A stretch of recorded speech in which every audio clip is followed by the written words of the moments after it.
Bigyan natin ng reaksyon itong speech ni Senator Amy sa Senado kanina, botohan, kung saan ipinaliwanag niya yung boto niya na yes, resounding yes. Yung motion ni Senator Marcoleta na i-archive ang impeachment case ni BP Sara. Hindi siya na-dismiss yung impeachment case, kaya lang parang wala na, nabaliwala na, dyan lang, kalimutan na lang. So, grabe, ito na yung pinaka-most, to me, savage, matindi, na birada ni Senator Amy laban sa kanyang pinsan, na si Speaker Martin Romualdez. Tinawag niyang Baby Bonjing. Bonjing. So, hindi na tambalos-los ang pangalan. Bonjing na. Baby Bonjing. Oh, ito, pakinggan niyo ito. Talaga, tinagalog pa. Grabe, daling maintindihan. Ayan.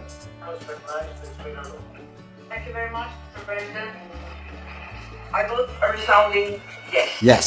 Sa hinaba-haba kong pagsisilbi sa Kongreso, sa 12 taon na nanilipinan kami, ang trabaho ng kongressista, pagkaalam ko, ay maging kinatawa ng kanilang distrito o kanilang sektor.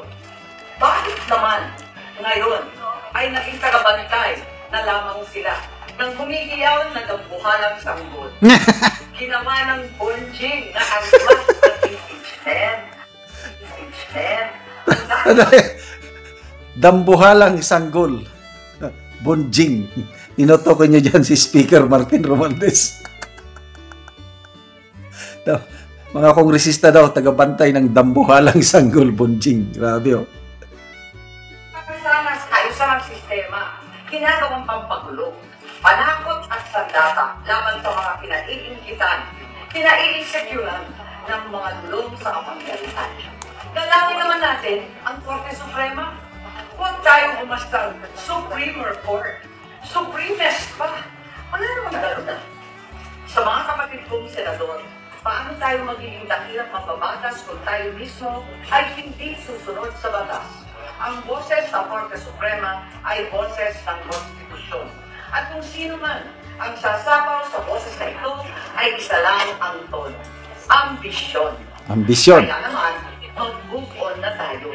Magtrabaho at huwag konsintihin ang isang spoiled na Bonjing. Bonjing. Huwag nang kusugin ng pabor. Huwag nang pumaya dahil may pabuya. Huwag tayo magpalaki ng buhaya. Baby pa nga ang tawag. Luloy na. Sa mga mahal kong kongresista, may suggestion po ako. Ito suggestion lang naman, ano? Huwag niyong masamain. Kesa, inaatupag ninyong balitan ang pinili ng taong bayan, binoto at minahal. Bakit? Hindi na lang palitan. Ang tao, kayo naman lang ang pumili. Ayaw paawat ng iba sa kakaflex.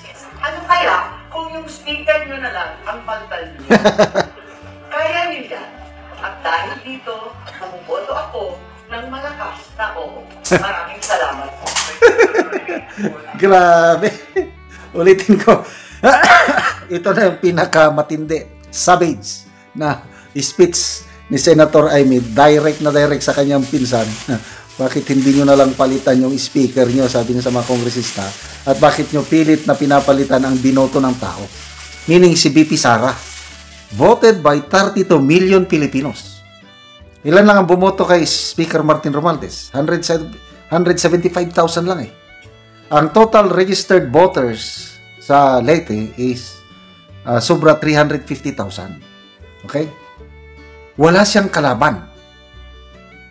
So kung walang kalaban, ibig sabihin, kung walang kalaban, yung mga botante doon, boto na lang siya dahil walang kalaban eh. Kaya lang, halos 50% lang, 52% to be exact, ang bumoto sa kanya. Marami ang hindi bumoto kahit wala siyang kalaban. Ganyan po ang gaano kahalakas si Speaker Martin Romualdez sa 1st District of Leyte. Tapos, sila nga, ilang libo lang ang boto nila, gusto nilang patalsikin ang binoto ng 32 million. Sabi nga ni Senator Alan Peter Cayetano sa debate is, bakit hindi nyo na lang talunin si BP Sara sa 2028? Lumaban kayo ng patas. Gusto nyo siyang i-impeach para hindi siya makatakbo. So, takot silang labanan sa 2028. Anyway, napakaganda ang resulta ng botohan. Ay, isa pa. ang pinaka simplest na vote si Senator Lapid. Wala pang 30 seconds, tapos na. I respect the decision of the Supreme Court. I vote yes. Tapos na. Less talk, less mistake, less enemies. Wala. Napapansin siya doon. Nakaupo lang. At least bumoto siya ng yes. Pabor sa archiving. Salamat pa rin tayo kay Senator Lito Lapid. Ano pa? So, at least makatahimik ng issue na ito. Na-archive na. Wala, hanggang dyan lang. Ang meaning po ng archive is hindi siya na-dismiss. Kailang nandyan lang. Kakalimutan na lang. Parang yung impeachment case ni dating President Erap na i-archive. Kasi walang butuhan eh. Nag-walk out ang mga prosecutor, na-archive lang. Si Ombudsman Mercedes Gutierrez nag-resign. So, na-archive. So ito, impeachment case ni VP Sara, na-archive din. Nandun na lang, nakabaol. So, maganda ang resulta. So, hintayin na lang natin ang desisyon ng Korte Suprema doon sa motion for reconsideration ni VP Sara, ng Kamara sa impeachment case. Tingin ko, hindi na nila babaguhin yung desisyon nila. So, congratulations sa ating minamahal na VP Sara and good luck sa mga kongresista. Mag-file na lang kayo next year para matuloy ang bloodbath. Okay, salamat mga kaibigan sa inyong pagsubaybay sa ating channel. Nakakatulong kayo ng malaki sa Tribong Talandig dahil ang sweldo natin sa channel na ito, pantulong natin sa tribo. Namimigay tayo ngayon ng mga libreng yero at pako para makapagpatayo sila ng mas maayos na tahanan. Panoorin niyo ang video na ito. Sila ang nataga Gero, mag-atop na sila karon.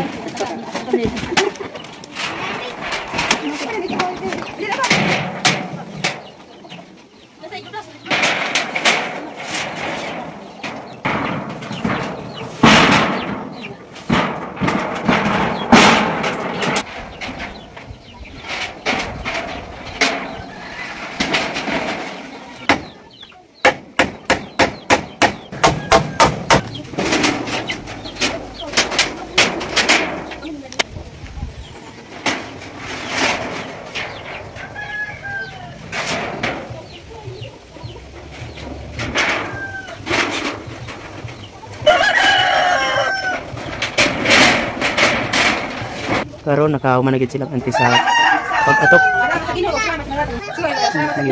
Ginoo nakahatagan yung kanya kabahay ni. Hindi Oo. yan naman kama sa naghatag sa akin. Oo. Pila na dante mong edad ante?